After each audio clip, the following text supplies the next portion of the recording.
Mycenae is perhaps best known in mythology as the city of Agamemnon, the son of Atreus. King Agamemnon led the expedition against Troy during the Trojan War, which Homer accounted in his epic poem The Iliad. The explorer Heinrich Schliemann, in his effort to prove that the Homeric poems were true, excavated here and thought he found the mask of Agamemnon.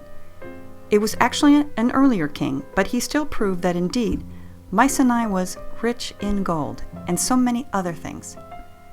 Our first stop as we enter the grounds is a trip to the beehive tombs.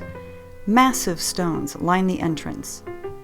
There are currently 5 uncovered tombs, and as you look out at the countryside surrounding the excavated site, you imagine how many other treasures lie buried there.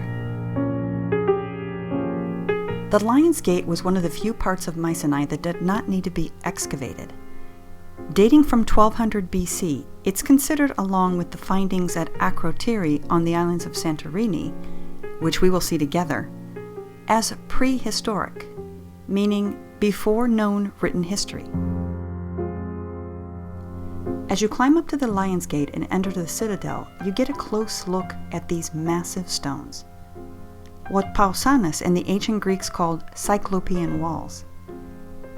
They created a myth that gigantic one-eyed monsters were responsible for putting up these massive walls. Who were the people that put them up? We really don't know. But every time I see them, I'm fascinated about the imagination and the strength of the people who built them.